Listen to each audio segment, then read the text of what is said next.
Hello and welcome to our late night precious metals podcast. I have Oren Elbaz, the Silver Hermit, here with me. Next time you're bored, I do recommend checking out his YouTube channel, The Silver Hermit, and also checking him out on X. I'll leave links in the description to his work. Oren, welcome. Hello, good evening. It's great to have you on tonight. Tonight, we're going to be talking about the top five silver coins for 2024. Before we start talking about the coins, I'll just mention if you do want to get the most silver for your money, the best prices will probably come with bars or rounds. Every once in a while, that's not the case.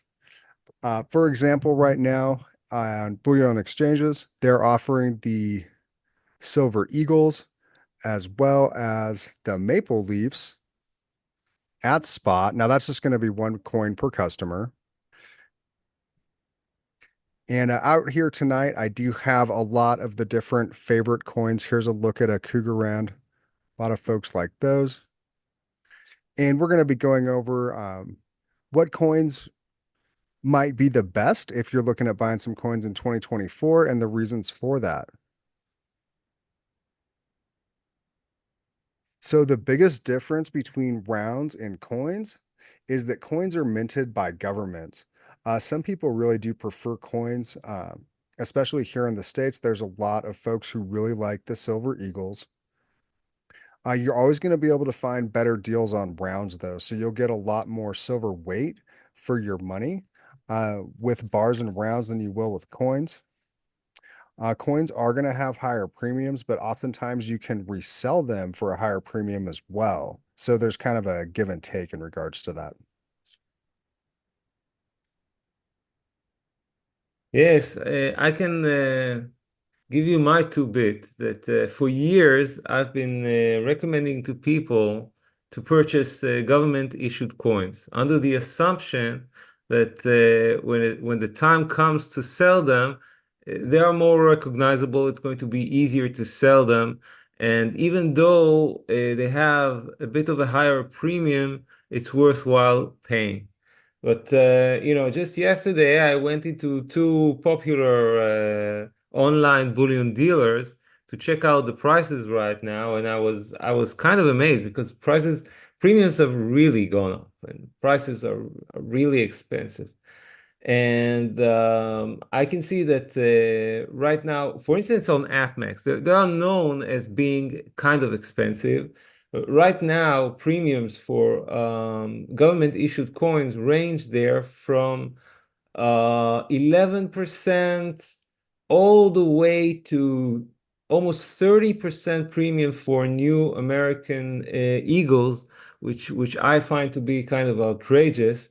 Now, there are other bullion dealers which are a lot cheaper than that, and you can find lower premiums.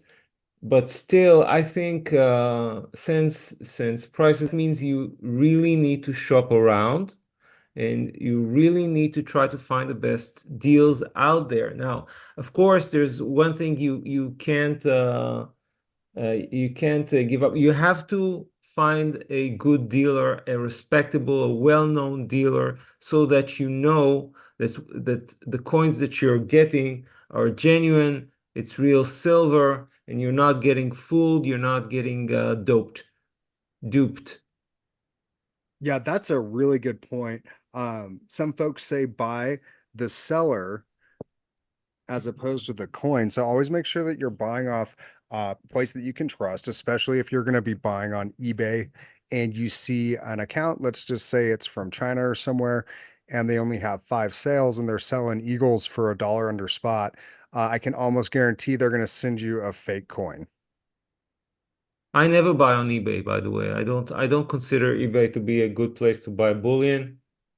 I would only go to an online, a respectable, a well-known online dealer who has good reviews, and you should do some research, and you should talk to people on forums, on Reddit, people who are, seasoned stackers, people who have experience in the field, and they will tell you the best dealers to work with. Now, after you found a dealer, you need to go through the list of products that they offer and try to find, because there's a lot of difference in terms of premiums between dealers, and sometimes you can find good deals. Brian here mentioned silver for spot. Yeah, it's true. It only works for one coin.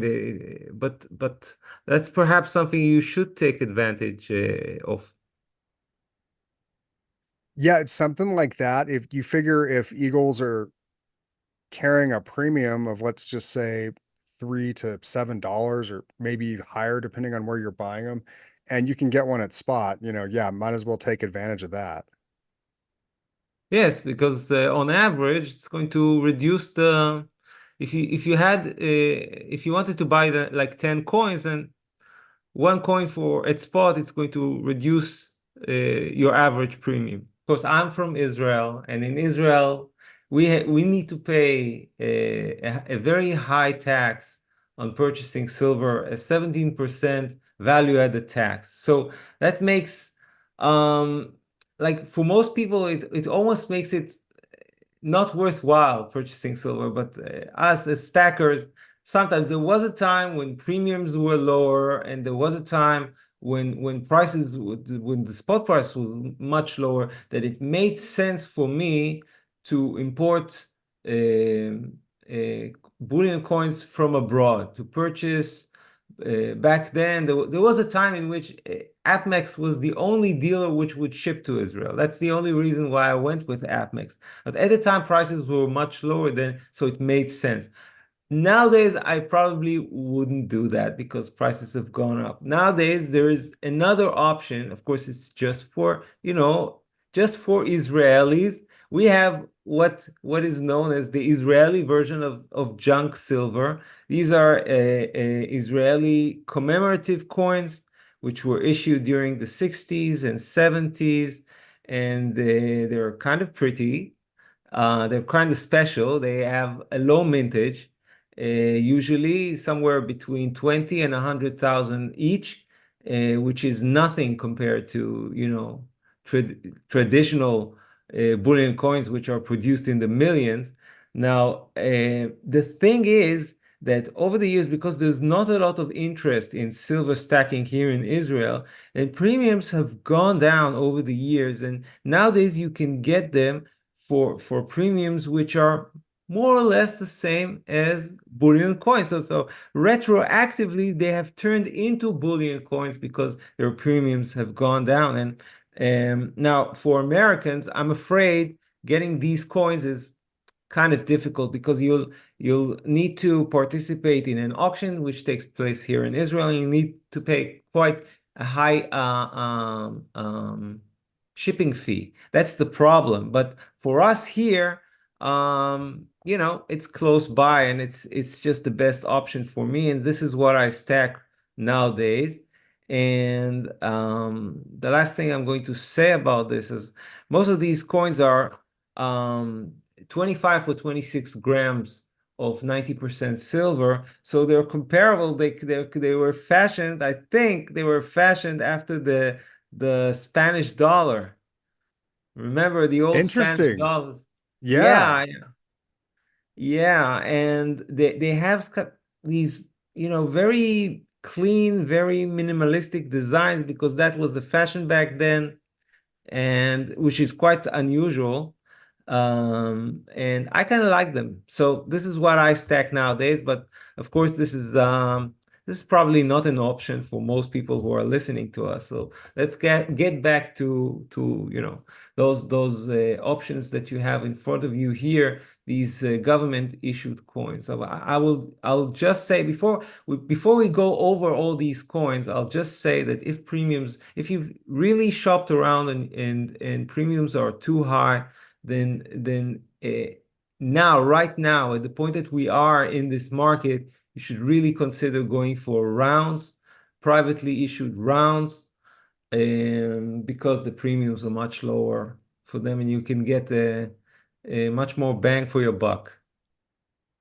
Yeah, absolutely. That's a good point. So yeah, let me tell you guys about what I think are the best options right now. Bear with me for just a moment, and I'm going to get this cleared off here.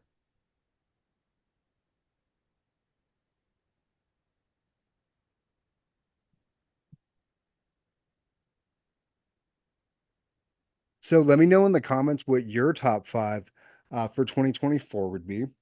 So I'm going to start with number five. Coming in at number five is going to be the Australian kangaroo.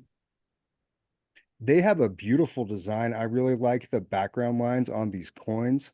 They also have a pretty limited mintage.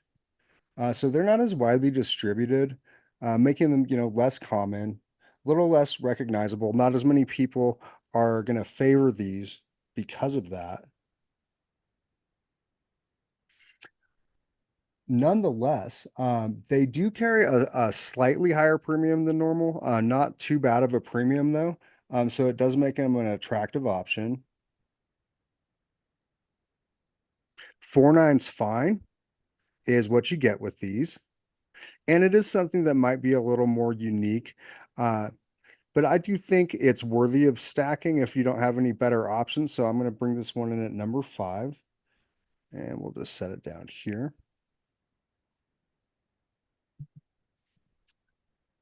What I believe the fourth best option in 2024 is going to be the Canadian maple leaf.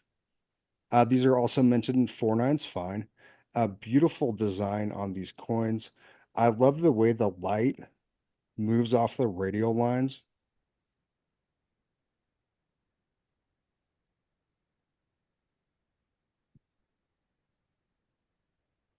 They have minted a lot of these. In some years, they get up into the tens of millions. So these are really widely distributed coins, much more so than the kangaroo.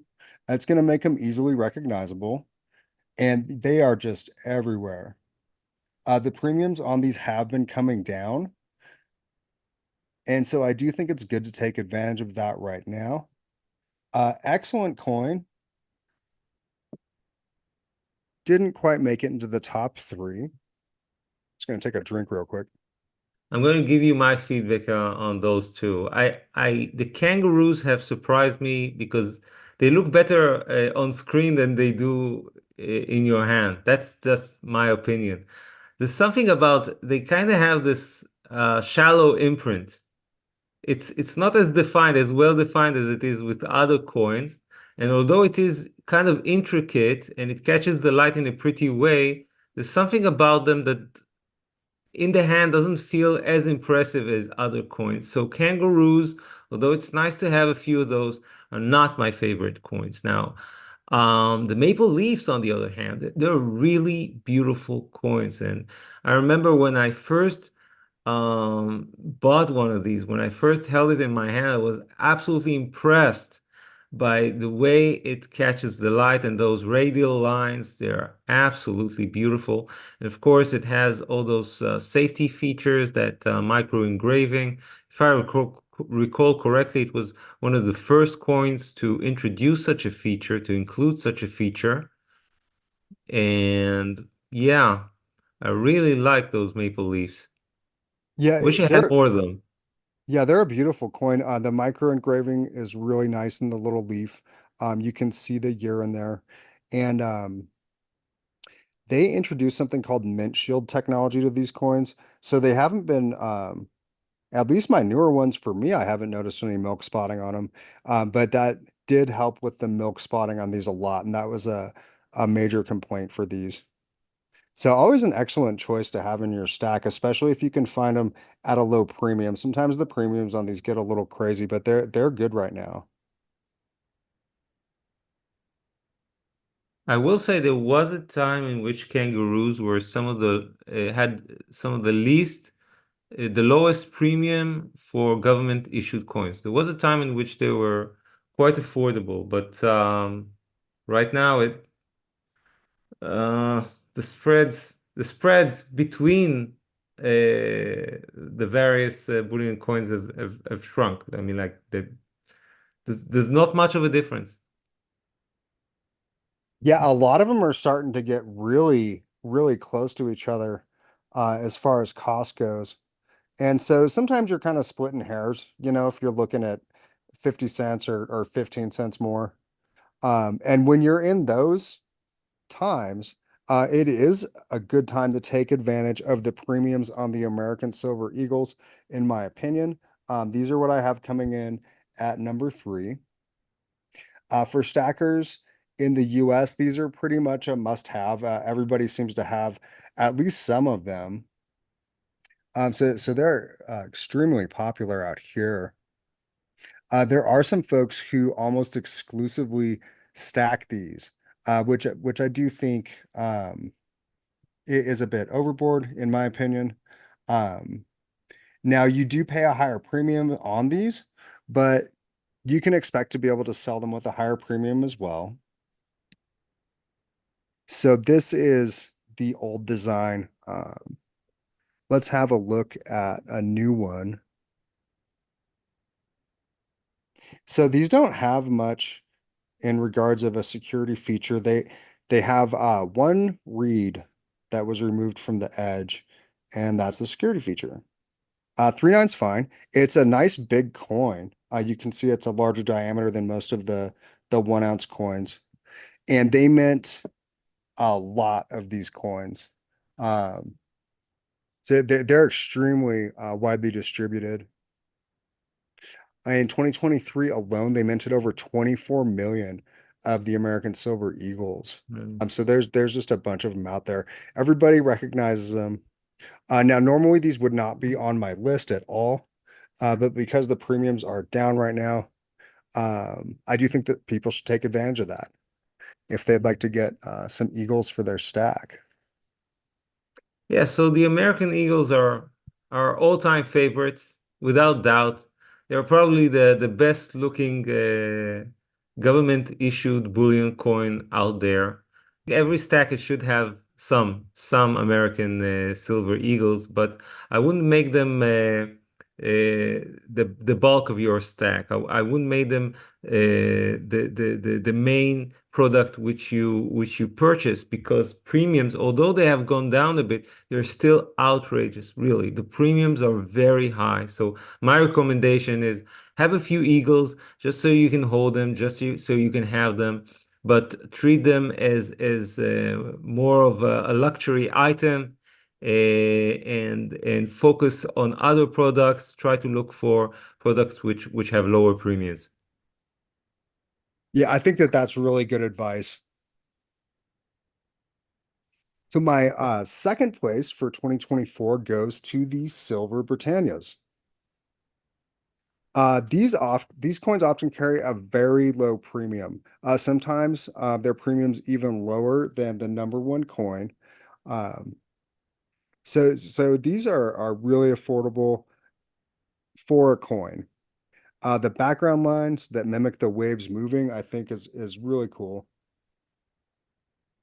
And I do like that the image in the little circle changes from a lock to a trident. I'm not sure if I'm gonna be able to catch that on camera here, Yeah, yeah, we can see it.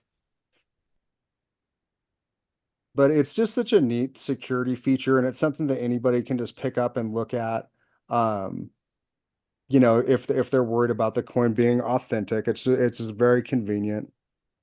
I do think that these are an excellent choice for stacking. Um,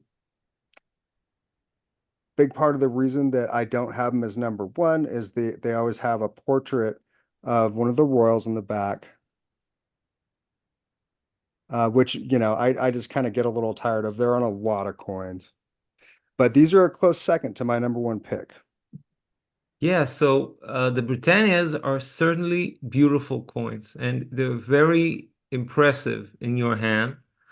As you said, some people have an issue with the portrait of the royal. Certainly, the picture of the king. Yeah, Charles. He's Yeah, he's less popular. I don't know what you think about the late queen, but she was at least she was a very respectable figure. She was kind of stately, and she She tried to maintain that air of respectability, which I'm afraid the current monarch is not so good at. And this is why I wouldn't purchase Britannias today, but I do have quite a few older ones. There was a time in which Britannias used to be some of the coins with the lowest premiums out there, and that was the time when I stacked them. But today, again, they are comparable with all the rest, and there's not much of a savings there. Yeah, and real quick in regards to just kind of a side topic, I don't recommend getting the 2 ounce or the fractional government minted modern coins. A lot of times they're just going to carry way too much of a premium. If you want to get a couple, just to have around for fun, like this half ounce polar bear is going to, you might be able to find a good deal on it, but a lot of times you won't be able to. And, same thing with the 2 ouncers. But I have wondered if, because yeah, the popularity of the royal family is dropping fast. I have wondered if that's going to affect their pricing. Um, I don't know if it will that much, especially the older stuff, but the stuff with King Charles on it, you never know. That might be some discounted silver here in a few years. But great security features on these. Really low price, like sometimes the lowest price you can find on government minted silver coin. And so they came in at number two. And my number one pick for 2024 is none other than the Silver Philharmonics. And of course, these coins don't have a portrait on them. Got a big pipe organ. I do like the instruments on these coins. These coins are easily recognizable everywhere. Now, storage with these can be a little tricky. And I know that's a complaint that some people have. They're not as wide as the other coins, and so they don't fit a lot of things. Um, I like to put them in dollar dollar tubes. They fit in here really well. Now, these coins, they're thick too. And so if you go with a dollar tube, you're going to end up with a stack of 17 in there is when it's going to be full. So they are a little wonky, but it doesn't bother me all that much. And I do recommend just using a dollar tube if you're having a hard time finding something that they'll fit well. Another complaint that people have about these is that they don't have a reeded edge. So all the Edge, other yeah, coins right. I on here have a reeded edge. For me, it's something where well, it's not that's not a common practice anymore. You don't really hear about coin clipping nowadays. I don't know, maybe it happens sometimes. But if you look at them, Maybe it's gonna start happening again. you You never never know. know. You never know what the future might hold for us. But you would be able to tell if somebody had clipped this or shaved it. You would be able to see that.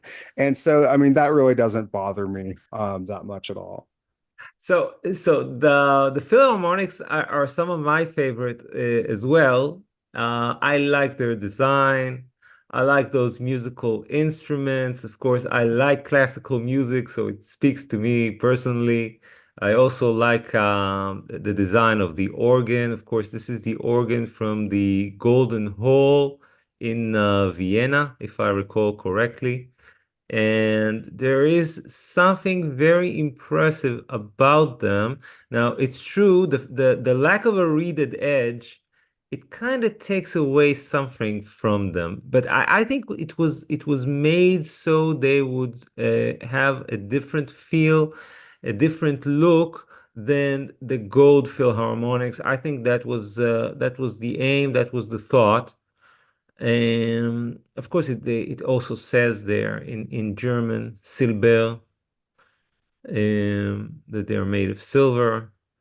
I think they're a good choice, a very good choice for stacking. If you can get them at a good price, and again, there was a time in which they were much cheaper than other state issued coins, and I think they're a good choice. If you can get them for a good price, certainly. Yeah, and this is a coin that I feel like if you really search around, you're always going to be able to find a deal on them somewhere. Oftentimes, this will be the lowest price government minted coin you'll be able to find. And so I do think this is the number one coin for 2024. It still has that title. In my opinion, typically this will be the lowest price I can find on a government minted coin. And it's a great design. People love them. They're everywhere. They're easily recognizable. And so it's a great way to get some exposure to coins in your stack without having to pay a huge premium. So that's my top five. Please let me know in the comments um, what your top five silver coins for 2024 would be.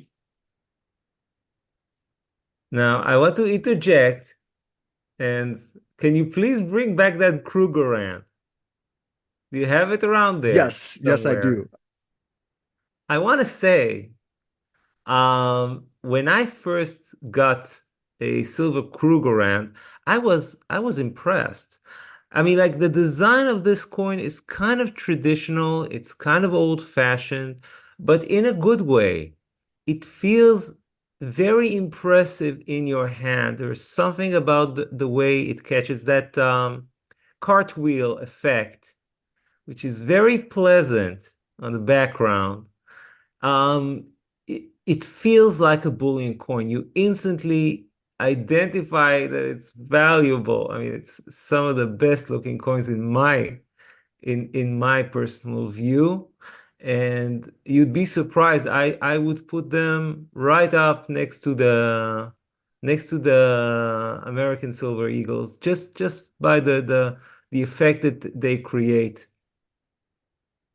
They look They, better in real life than they do on screen. yeah, I agree. And those are really good points. I mean, this one, for me, it was close. It was either this or the um The kangaroo kangaroo. for number five. Yeah.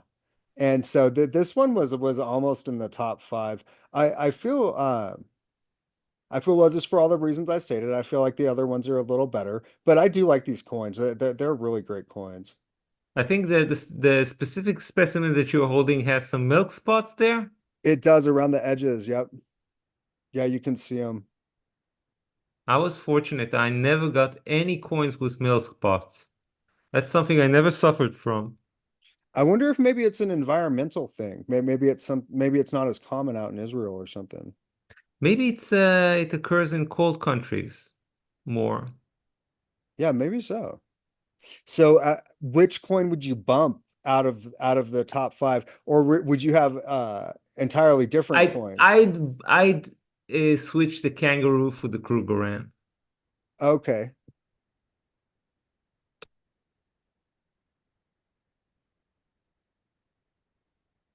so this would be Oren's top five here. Yeah, but again, look, top five in respect to design and respect, being able to identify them easily. But don't overpay. Don't overpay. I mean, like if if their price is way too high, then it's best to go for around a well-known from a well-known private refinery or mint. Any round which has a low premium would be a better choice for someone who is on a budget and who's just started stacking and is looking to, increase his ounces, the amount of ounces that he has. Yeah, you're gonna go a lot further, a lot quicker if you're stacking for weight with bars and rounds. I think it's That's it's it's a good time to say that I want to take a step back and talk about the state of the market in general. Look, we're still early in the game. I wouldn't want to discourage anyone. We're still very early in the game. The price of silver hasn't even reached its 1980 high.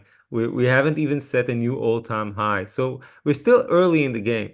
But we're not as early as we used to be back in, for instance, 2022 or even, 2019, 2018. Now, those were the days where you could get incredible deals. Like I Right. remember buying Britannias for in 2018 and 2019, and back then they were trying to make them they were trying to promote them back then, and the premiums were very, very low. So it was a great bargain. Of course, I wasn't fully aware of it at the time, but in hindsight, they turned out to be a great bargain. Whoever is starting right now should be very aware of the price because so you need to shop around. There's no way around it. And that's my main advice to people out there. Yeah, absolutely. And it's a long-term thing. Just remember that too. It's going to be really hard to turn around and sell any of these and make a profit. You're going to have to wait for the price to move. Although with the projected rate cuts coming up, maybe we'll see some movement coming up here. Um, a lot of people are talking really optimistically about the price for next year. I think it was gosh, I read an article and somebody was projecting the price would be 36 bucks next year. Um, I think that might have been a projection from JP Morgan. Look, I'm going to say something outrageous. Talking about the price and giving price predictions is always a very dangerous thing because this market is rigged. We believe that this market is kind of rigged, but Oh yeah. even those banks who are manipulating the price of silver, I personally think that they're gradually, little by little, losing control over the price. And since I believe it is so undervalued, and there is always the chance that the price is going to spike, some perhaps even overnight. So I don't want you know, there's always the chance that the price is going to linger here in the low 30s or high 20s for a few months, for a year, for more. We never know, especially if we're going to get a recession. A recession would slash industrial demand. So the price could actually drop. So there's always the possibility of the price suddenly dropping. But even if we do get a recession, then the Fed will probably again intervene by slashing interest rates and printing a bunch of money and generating inflation. And since people are already experienced with inflation, and since people already know how it feels, they've already suffered the first bout of inflation, then the price is probably going to spike after that, much like we've seen in 2020. At first, there was this initial drop, the price dropped tremendously, but then very quickly it rose up back to new highs. So um, I think people should own silver. I think people should be not look at the price too much. Don't care about the price, the spot price too much. Make sure that the silver that you buy, that you get a good deal. I mean, like that you buy it as close as possible to the spot price. But once you bought it and once you have the physical silver in your hand, you need not bother about the price too much because it's almost guaranteed that it's going to rise over time. And there's always the possibility there's going to be a spike, that the price is really going to spike due to shortages, due to banks losing control over the price action. No, And, absolutely. and this is the scenario you need to keep in mind and you need to be prepared to. So you need to have enough silver so that if the price suddenly jumps back to $50 an ounce, you don't feel as if the train left without you, that you at least have some. And then once the price hits 50, if it does hit 50, we're going to see some consolidation, and there's probably going to be a retracement. And those who didn't buy it at all, they're suddenly going to, you know, decide that perhaps $40 an ounce, perhaps it's not such a bad price for them. Perhaps it's going to drop all the way back to 30. Who knows? But there will be a point in which purchasing silver and getting silver is going to be much more difficult. So it's better to do it now while the market is relatively stable. You always want to buy during pullbacks. I think Yeah, that's the best tip. yeah, absolutely. And I just wanted to comment on a couple of things that you had commented on. You know, something that I think is interesting. See how this maple leaf says $5, for example. And so these coins have all been assigned a face value, and it's going to be really low. You know, the American Eagles are $1. The Philharmonics are 1.5 euros. It's so it's never assigned a very high face value. But I remember when I was younger, when people would talk about the coins versus rounds, and no one talks about it now because it just it'll never happen. But like he was saying, the silver market's very volatile, and there is a lot of downside potential. And people were so fearful of the downside potential at various times that they would literally bring up, well, you could at least you can turn it in for the face value because they were worried it might lose that much value. And well, and also that, you know, silver was at a lower price point in the past as well. And of course, you know, there's no way that'll happen now. And the thing is, you know, what he was talking about that the price could go up a lot is historically it was priced at the rate that it was coming out of the ground, roughly. And so if it was coming out of the ground about 15 to 1, then silver would be valued to gold about 15 to 1. And folks are saying that nowadays it's coming out of the ground at 7 to 1. And there's so much paper silver out there that gets bounced around, and it ends up driving the price down. But as far as the actual physical silver, and I mean, it's not going to happen tomorrow, but it's going to happen sooner than it would seem within our lifetimes, that there's going to be a serious supply crunch for silver. I saw some folks that were posting online in regards to an estimate of silver running out in 2025. But the thing is that I'm sorry, 2050.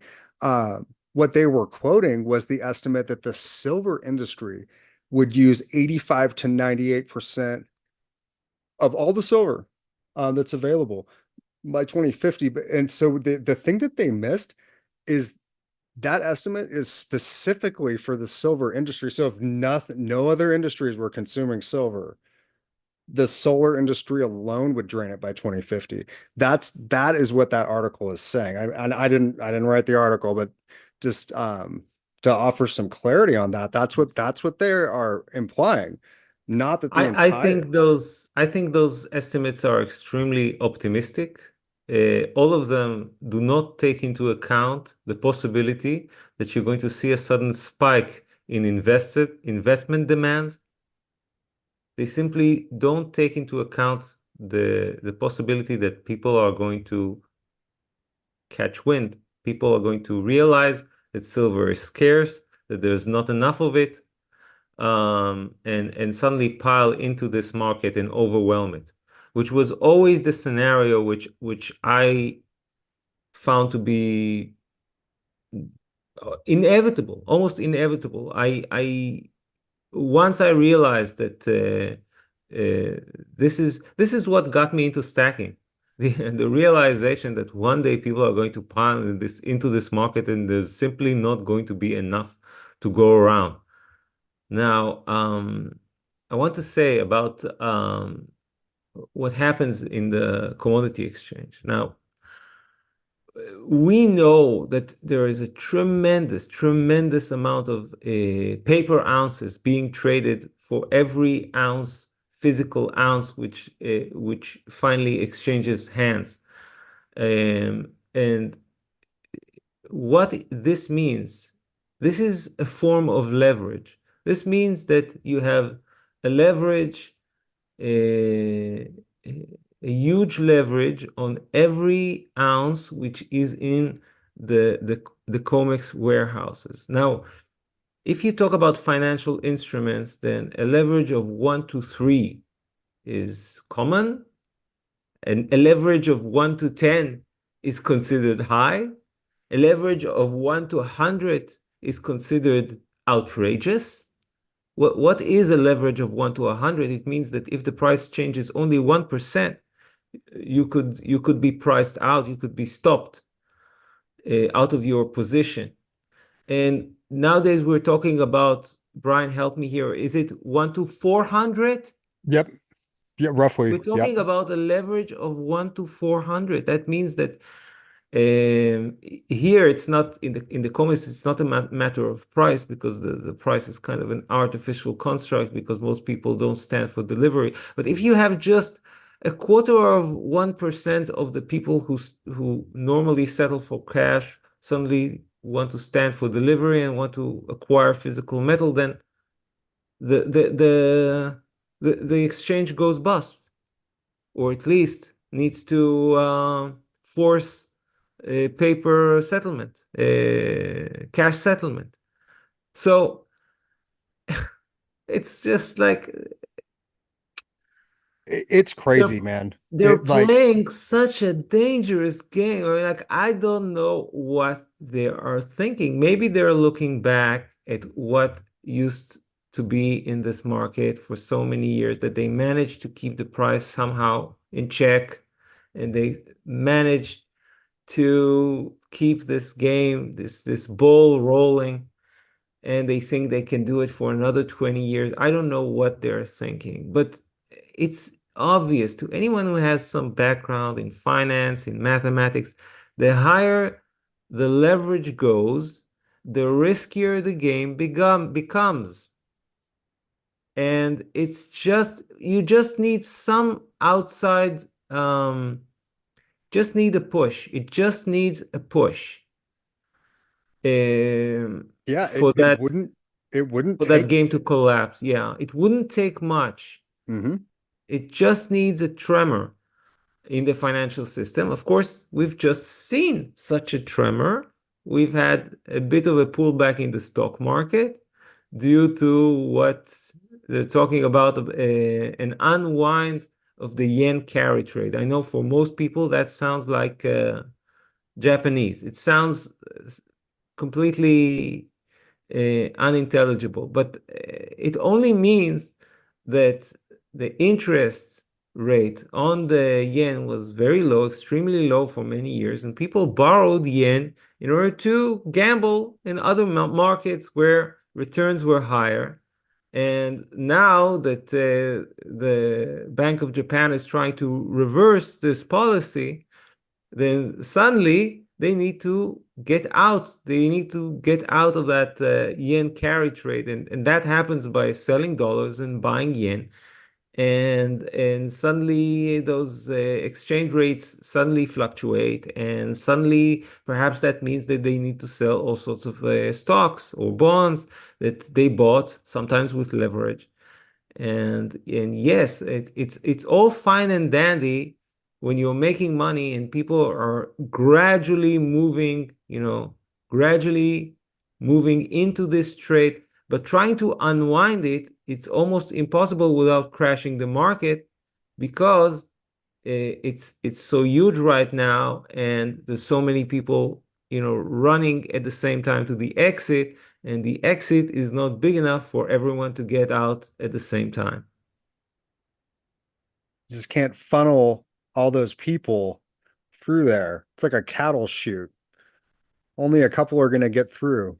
Exactly. And the same is going to happen with silver one day. I'm pretty confident. It's just a matter of mathematics. When you create a system which is so fragile, which is so unstable, then some tremor is going to come along and upset that system. And you can say that almost with certainty. You don't know when it's going to happen. It might take a year or two. You never know. But one day that something is going to unsettle the system, and then you're going to see the same phenomenon happening, in my view, in silver. People are suddenly there's going to be some kind of panic. People will want their silver, and they will discover that they can't get it, and that their futures contracts mean nothing. And then if they can't get it on the COMEX, then they'll just, they're going to go to every dealer out there, every online bullion dealer, and just going to wipe those shelves clean overnight. Yeah, This is they could what I'm clean it out. betting. Yeah, they could clean it out really easy. I saw the estimate recently that Ron had put out from Ron's basement, and it was if every employed American bought 5 ounces, it would wipe it out. I mean, and there's a whole world of people out there. I mean, the squeeze could come so fast, and the price could move so much. I mean, this could happen. I mean, there could be, a reality, not that far in the future where we'll never see the prices where they're at right now again. Because it is scarce. There's a finite amount of silver out there, and there really isn't enough to go around if everybody decided to pile in, or even, Yeah. relatively small amount of the population piled in, but they were all getting, 5 or 10 ounces or whatever, like it'll disappear quick. As I said in the past, people need to be vigilant because we could see a phenomenon in which you check the official price of silver, it's still going to be, I don't know, $29, $30 an ounce, but you're going to check the website of your online bullion dealer, and it's going to be down completely. I mean, they're going to be out of stock, or they're going to only sell silver for, triple digit silver, something like that. And it's going to happen perhaps during a weekend, like we've seen with the initial silver squeeze event. It's funny things are going to happen there. You don't know exactly how the market is going to react, but once you see something strange happening, when you go to your local coin store and the guy has nothing to sell you, or the very few products that he has, you know, they have an outrageous premium. He's asking for hundreds of dollars for an ounce of silver. Then you will know that something has happened. That the market is in the process of unwinding that leverage, and we won't know until it happens. There will be no warning. We will all be surprised when it happens, but we should expect it. Yeah, and that is something that I hope people keep in mind, all the just regular folks out there, all the struggling people, for the price it's at right now. I mean, at some point, the market could really change really fast. Um, and so it's just something, to consider. It's more volatile, if you're looking at silver or gold, silver has a lot more upside potential, and who knows how quick it could happen. Well, Oren, thank you so much for joining me tonight. Thanks to everyone who tuned in and watched the video. Please let us know in the comments what your top five silver picks would be, or what your favorite silver coin is. Um, Everyone, please, hit the like button and subscribe. Check out Oren's content. It's going to be linked in the description. Check out his YouTube channel, The Silver Hermit, and check him out on Twitter. Um, well, Oren, thanks again, and I do look forward to our next conversation. Yes, thank you for having me. I want to urge people to check out. There are a few videos that I've done that talk about the specific scenario of silver suddenly vanishing overnight. And uh, in one of those videos, I discussed the possibility that it's going to be industrial consumers that are suddenly going to realize that it's how scarce silver is, and perhaps try to put their hand over some physical before it disappears from the market. So that's another scenario. So please check these videos out. Please follow me on Twitter, and of course, check out videos by Mountain Bullion Entertainment, and check him out on Twitter as well. And we're hoping for a lot more discussions such as this one in the future. Absolutely. Well, hey, thank you so much. I really appreciate you being here tonight, and I do look forward to future conversations, and I hope everybody out there has a great night.